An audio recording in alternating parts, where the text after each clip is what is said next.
তিন মামলায় আদালতের গ্রেফতারি পরোয়ানা মাথায় নিয়ে দেশে ফিরলেন খালেদা জিয়া। চিকিৎসার জন্য ৩ মাস লন্ডনে অবস্থান শেষে বুধবার বিকেল ৫টা ৫ মিনিটে এমিরেটস এয়ারলাইন্সের একটি ফ্লাইটে তিনি হযরত শাহজালাল আন্তর্জাতিক বিমানবন্দরে অবতরণ করেন। এ সময় দলের প্রধানকে বরণ করে নিতে বিএনপি নেতাকর্মীদের ভিড় ছিল বিমানবন্দর থেকে চেয়ারপারসনের গুলশানের বাসভবন পর্যন্ত।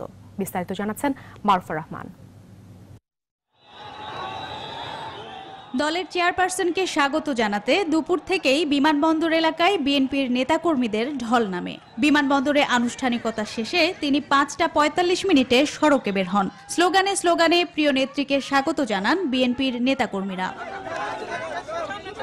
এ সময় বিএনপির মহাসচিব মির্জা ফখরুল ইসলাম আলমগীর সহ সিনিয়র নেতারা তাকে ফুল দিয়ে শুভেচ্ছা জানান। এদিকে দলনেতাকে শুভেচ্ছা জানাতে এসে গণমাধ্যমের মুখোমুখি হন সিনিয়র নেতারা।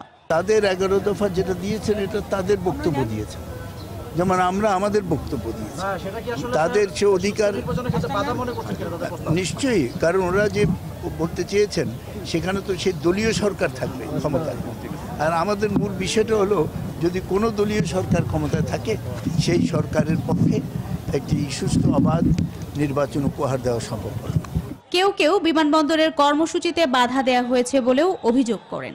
এই সম্বর্ধনার আমাদের ব্যাপক প্রস্তুতি, এটাকে বাধা দেওয়ার জন্য একটা প্রক্রিয়া রীতিমতো চলছে। এখন আমরা দেখলাম যেমন আমাদের এই ঢুকতে দিচ্ছে না ভিতরে, আমরা চেষ্টা করে ঢুকতে পারছি না। আমরা দেখছি না আমার ডানে বা সামনে পিছনে অনেক মহিলারও আছে, তাদেরকে এমনকি এয়ারপোর্টের ভিতরে ঢুকতে দিচ্ছে না। আমাদের সাধারণ একটা গণতান্ত্রিক অধিকার মানুষের রাস্তায় হাঁটার, সেটা বোধহয় আজকে না আমার মনে হচ্ছে। অথচ মাত্র কয়েকদিন আগে আমাদের প্রধানমন্ত্রী উনি দেশে আসলেন, সেখানে একটা সম্বোধনা দেওয়া হলো, কোনো বাধা নাই।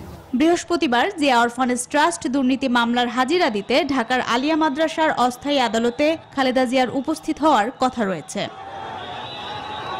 চেয়ারপারসন বেগম খালেদা জিয়াকে স্বাগত জানাতে বিএনপির নেতাকর্মীদের তৎপরতার কারণে যানজটের দুর্ভোগে পড়েন নগরবাসী।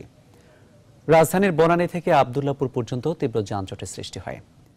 অবাধ ও নিরপেক্ষ নির্বাচনের স্বার্থে ইলেকট্রনিক ভোটিং মেশিন ইভিএম প্রবর্তন চায় আওয়ামী লীগ। আর সেনা মোতায়েনের বিষয়ে 1898 সালের আইন অনুযায়ী নির্বাচন কমিশনকে সিদ্ধান্ত নিতে পরামর্শ দিয়েছে দলটি। সকালে নির্বাচন কমিশনের সঙ্গে রাজনৈতিক দলগুলোর চলমান সংলাপে অংশ নিয়ে 11 দফা প্রস্তাব দেয় ক্ষমতাসীন আওয়ামী লীগ। সংলাপের শুরুতেই প্রধান নির্বাচন কমিশনার জানান, দেশের সব উন্নয়নই আওয়ামী লীগের হাত ধরে সম্পন্ন হয়েছে। আরও জানাচ্ছেন তানজির মেহেদী। আগামী জাতীয় সংসদ নির্বাচনের কর্মপরিকল্পনা বাস্তবায়নের ধারাবাহিকতায় ইসির চলমান সংলাপে অংশ নিয়েছে ক্ষমতাসীন আওয়ামী লীগ। বুধবার নির্বাচন ভবনে অনুষ্ঠিত এই সংলাপে প্রধানমন্ত্রীর উপদেষ্টা, দলের উপদেষ্টা, সভাপতি মণ্ডলী ও কার্যনির্বাহী কমিটির 21 সদস্যের প্রতিনিধি দলের নেতৃত্বে ছিলেন দলটির সাধারণ সম্পাদক ওবায়দুল কাদের। বৈঠকের সভাপতি সিইসির সূচনা বক্তব্যের মধ্য দিয়ে শুরু হয় সংলাপ। মুক্তিযুদ্ধে আওয়ামী লীগের অবদান, দেশকে উন্নয়নের মহাসড়কে উন্নীত করা সহ নানা বিষয়গুলো তুলে ধরেন কেএম নুরুল হুদা। নির্বাচন কমিশন যে সকল আইন ও বিধিবিধানের বলে পরিচিত হচ্ছে তা প্রায় সবগুলি আওয়ামী লীগ সরকার আমলে তৈরি করা। এ সময় চলমান সংলাপের প্রয়োজনীয়তা তুলে ধরেন সিইসি। কিভাবে সুষ্ঠু এবং গ্রহণযোগ্য নির্বাচন পরিচালনা করতে পারি তার নির্দেশনা গ্রহণ করার জন্য আজকের এই সংলাপের আয়োজন, এবং আমি তা বলবো প্রয়োজন। পরে ইসির কাছে প্রস্তাব তুলে ধরে আওয়ামী লীগ। 2 ঘন্টারও বেশি সময় ধরে চলা আলোচনায় 11টি প্রস্তাব দেয় দলটি। নির্বাচনের সময় দেশি বিদেশি পর্যবেক্ষক নিয়োগে স্বচ্ছতা রাখা, বর্তমান সীমানা অনুযায়ী নির্বাচন অনুষ্ঠানের দাবি রয়েছে। আর সেনা মোতায়েনের বিষয়টি আইন অনুযায়ী ইসির উপর ছেড়ে দিয়েছে দলটি। কোন পরিস্থিতিতে প্রতিরক্ষা বাহিনীর সদস্যদের নিয়োগ করা যাবে? 1898 সালে প্রণীত ফৌজদারি কার্যবিধি 129, 131 ধারা এবং সেনা বিধিমালায় in aid to civil power শিরোনামে সুস্পষ্টভাবে উল্লেখ রয়েছে। তবে ইভিএম প্রবর্তনে জোর দেন তারা। আধুনিক ও গণতান্ত্রিক রাষ্ট্রসমূহের ন্যায় আগামী জাতীয় সংসদ নির্বাচনে ইভিএম ইলেকট্রনিক ভোটিং মেশিনের মাধ্যমে ভোটদান প্রবর্তন করা। তবে এর আগে সংলাপে সব দল মতামত জানালেও দীর্ঘ এই বৈঠকে নির্বাচনকালীন সরকারের বিষয়ে কোনো পক্ষই কথা তোলেনি। আর বিএনপি প্রতিষ্ঠাতা জিয়াউর রহমান সম্পর্কে সিইসির মন্তব্যের ব্যাখ্যা নিয়ে প্রশ্ন রাখা হলেও কিছু বলতে চাননি ওবায়দুল কাদের। ব্যাখ্যা আমরা পেয়েছি, এটা বলতে চাই না। 2 মাস হতে আর 7 দিন বাকি, এখনো থামেনি রোহিঙ্গাদের ওপর মিয়ানমার সেনাবাহিনীর সহিংসতা, থামেনি বাংলাদেশের রোহিঙ্গাদের অনুপ্রবেশও। বরং সর্বশেষ হিসেবে এই সংখ্যা এখন আনুষ্ঠানিকভাবে 6 লাখের কাছাকাছি। স্থানীয়দের দাবি এর সংখ্যা এরই মধ্যে 8 লাখ ছাড়িয়েছে। এমন বাস্তবতায় পররাষ্ট্র মন্ত্রণালয় বলছে, খুব শিগগির সংকট সমাধান না হলেও অব্যাহত কূটনৈতিক প্রচেষ্টার ফলেই সারা বিশ্ব এখন বাংলাদেশের পক্ষে। শুধু তাই নয়, আলোচনার জন্য আগামী মাসেই মিয়ানমার যাচ্ছেন স্বয়ং পররাষ্ট্রমন্ত্রী। লাকমিনা জেসমিন সোমার প্রতিবেদন। 25 আগস্ট সীমান্তে মিয়ানমার সেনাঘাঁটিতে হামলার অভিযোগে রাখাইনে শুরু হয় সহিংসতা, হত্যাযজ্ঞ। মিয়ানমার সেনাবাহিনীর অন্যায় অত্যাচার সহ্য করতে না পেরে রোহিঙ্গা স্রোত ধাবিত হয় বাংলাদেশের দিকে। আন্তর্জাতিকভাবে তীব্র প্রতিবাদ উঠলেও রাখাইন রাজ্যে সহিংসতা না থামায় উখিয়া ও টেকনাফের পথে নতুন করে শুরু হয়েছে রোহিঙ্গাদের স্রোত। এমন পরিস্থিতিতে বুধবার প্রেস ব্রিফিংয়ে পররাষ্ট্রমন্ত্রী বলেন, সরকারের অব্যাহত কূটনৈতিক প্রচেষ্টার ফলেই বৈশ্বিক জনমত গঠনে সক্ষম হয়েছে বাংলাদেশ। বিশেষ করে মাননীয় প্রধানমন্ত্রী জাতিসংঘ সাধারণ পরিষদের প্রদত্ত বক্তব্যের ফলে এই সমস্যার মূল যে মিয়ানমারে নিহিত এবং মিয়ানমারকেই এই সমস্যার সমাধান করতে হবে তা আন্তর্জাতিক সম্প্রদায় অনুধাবন করতে সমর্থ হয়েছে। সেন্ট পিটার্সবার্গে অনুষ্ঠিত ইন্টার পার্লামেন্টারি ইউনিয়নের 137তম সভায় জরুরি বিষয় হিসাবে রোহিঙ্গা ইস্যুতে একটি রেজলিউশন গভর্নিং কাউন্সিলের এজেন্ডাভুক্ত হয়।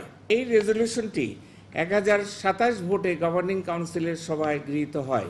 শুধু তাই নয়, আরও জোরালো সমর্থন আদায়ে রাশিয়া ও চীনের কাছে যাচ্ছে বাংলাদেশের বিশেষ দূত। এছাড়া চলতি মাসে স্বরাষ্ট্রমন্ত্রী এবং আগামী মাসে পররাষ্ট্রমন্ত্রী যাচ্ছেন মিয়ানমারে। সময় তো এখনো আছে, তো এর মধ্যে উনি গেলে দুটো এমইউ সই হবে। এই বর্ডার আমাদের যেটা আছে 271 কিলোমিটার, এটা খুবই ছোট বর্ডার। তো কাজে আমরা ভারতের সঙ্গে যেখানে এই বর্ডারের সমস্যার সমাধান করেছি 4000 কিলোমিটারের, সেখানে এইটা কিছুই না সেই তুলনায়। তো কাজেই আমরা আশা করছি যে এই পরিবেশটা তৈরি হবে এবং তারপরে আমি যাব। পররাষ্ট্র মন্ত্রণালয় বলছে 22 অক্টোবর বাংলাদেশে আসার কথা রয়েছে ভারতের পররাষ্ট্রমন্ত্রী সুষমা স্বরাজের। তার কাছেও এ ব্যাপারে ভারতের সুনির্দিষ্ট অবস্থান দাবি করবে Bangladesh.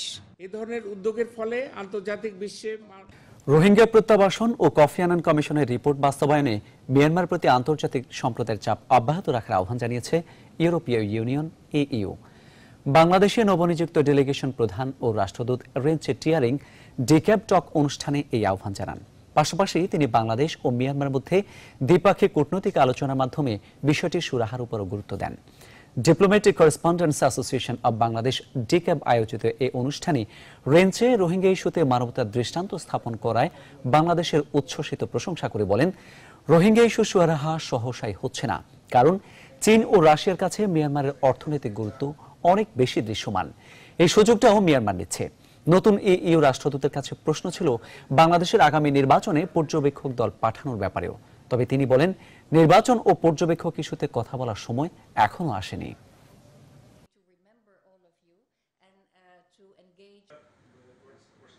International community to provide the support.